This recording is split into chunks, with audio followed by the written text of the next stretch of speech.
Okay, and on the phone now we have Charles Benson. What are you thinking? Oh, hello, William. I'm thinking about the UFOs. Great. You know, I was listening to your caller talking about the UFOs, and the way I see it is no one's right, no one's wrong, you know? I mean, she believes in UFOs, I don't believe in UFOs, but it doesn't mean that she's wrong. You know, it's each to his own. Okay.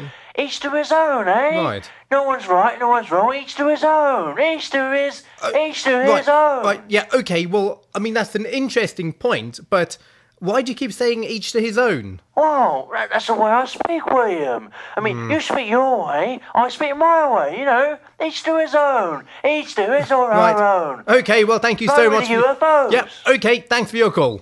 Now we have Paul from London.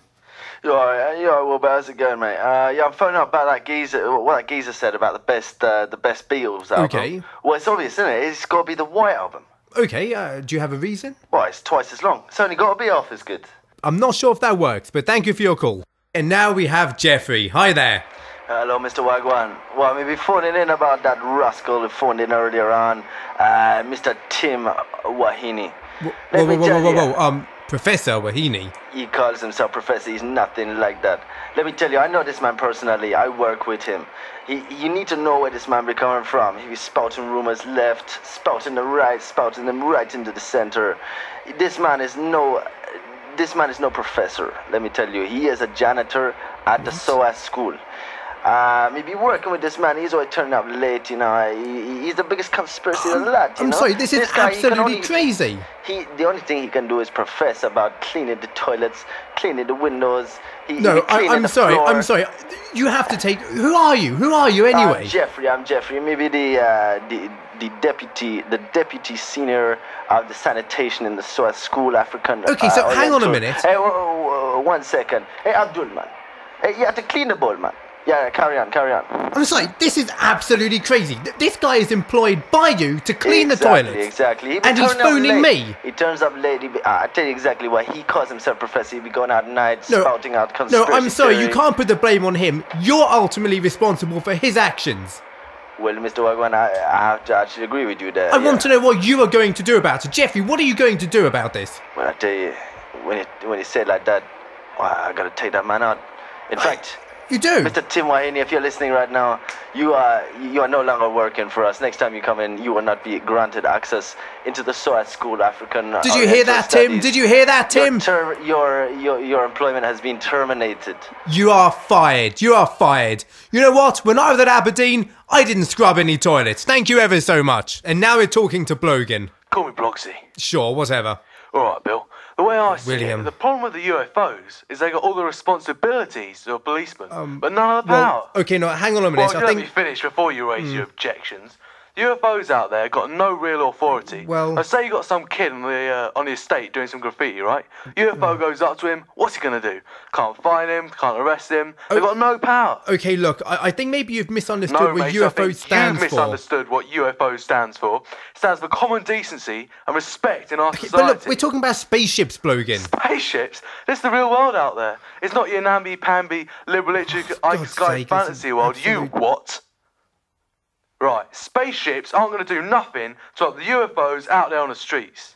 Okay, look, thanks for your call. Listeners, I think Blogan misunderstood and mistook UFOs for CSOs. No, I didn't. Well, which we all here at Any Thoughts obviously support and respect. And now we've got Jennifer Puddles with an amusing anecdote. Amusing? I don't know what's funny about it. What sort of sense of humour you've got. Oh, sorry, I must have misunderstood. Our producers told me it was a funny story. Well, perhaps your producer should pay more attention when callers phone in Right. to share their stories with your listeners. Okay. I was actually phoning in. It's good to talk, good to share stories, Indeed, and I wanted to share my own experience about the Beatles. What we're here for. I hadn't thought about this in a couple of years, but when your show mentioned it, it clicked something in my memory and made me just think about the worst day of my life. Oh, gosh, okay. It was about 5 years ago. I was in the supermarket doing some food shopping, getting some ice cream for my daughter's birthday party. Okay. Vanilla ice cream it was. And I got back into the lift to go back to my car. I was in a bit of a hurry, worried about the car parking meter. And press the third floor. I always park on the third floor. It's safer up there. Right. And waited a couple of minutes and nothing happened. You know, lift doors are supposed to open. You press the floor and the lift doors are supposed to open. It's how it's meant to happen, but that didn't happen. It was stuck on 1. Okay. And so I pressed the 3 again. I pressed it, I kicked it, and it didn't stop. And so I pressed the little alarm button, you know, where the little man's meant to say hello. Yeah. And no, nothing happened. So I kicked it, and then the lights went out, and then I started screaming, right. and the ice cream was melting by this stage and sort of forming a puddle on the floor. I waited an hour. I waited 2 hours. This sounds horrible. In the end, I had to... This sounds absolutely horrible. But please do tell me, what has this got to do with the Beatles as such? Well, it was playing in the lift. Yellow Submarine. Right. 3.5 hours. Do you know how many times a Yellow Submarine can play in 3.5 hours? Do you know what that would do? If any of our to a listeners person's know, mind? I'm sure they'll be happy to share. 3.5 hours of Yellow Submarine. Could never listen to them again. Okay, well, I'm terribly sorry for any trauma that this show causes you. Yellow Submarine. Yellow Submarine. If you stay on the line, I think we'll be able to connect you with someone who may be able to talk through some of these issues. Thank you so much for your call. And remember, keep those calls coming in. You can always phone me on 08450 60 60 973. Or if you prefer to email me, you can reach me at williamwogan@anythoughts.co.uk. But up next, we have John from Southampton. John, what are you thinking? Oh, hi, Will. Yeah, I was just listening to your discussion about the Beatles. Okay. Yeah, it's pretty interesting. It got me thinking. It got me thinking, how important was John Lennon in the Beatles?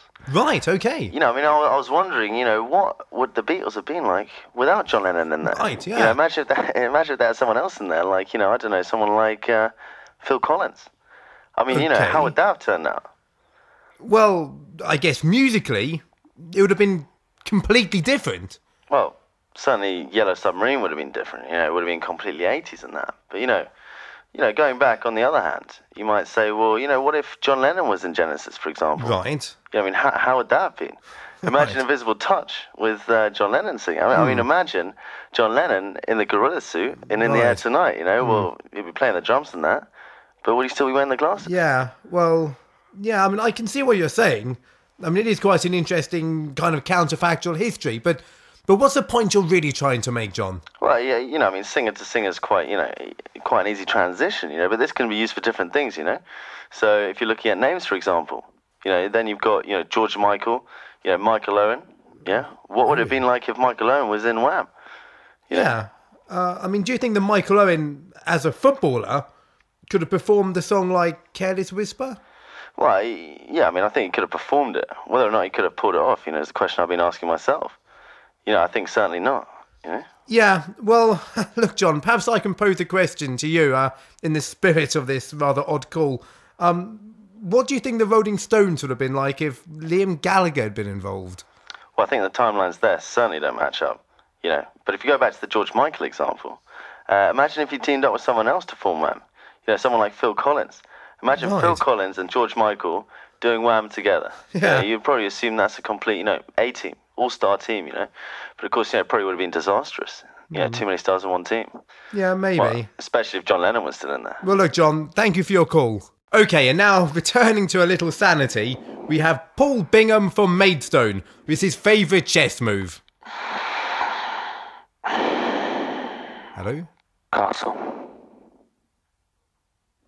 Okay, thanks, Paul, for your call. Okay, and if you're sane, please do phone in. Up next, we have Kev from Merseyside. Yeah, right, Foxy, you're right. Hi there. Yeah, I'm just phoning in about what you said to your previous caller. You know, you say you should send the spaceships. That's exactly what you should do.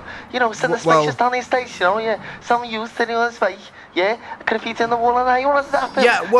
Yeah, well, look, I'm not sure if that's exactly what we're saying. Don't be modest, Foxy, don't be modest. You did right there, you did right. You know what, zap him. Yeah, look, okay, look, thank you ever so much. Well, certainly a lot of our callers have got an active imagination. Perhaps our production team could work just a little bit harder in screening those calls. Yeah, sorry, we want that now.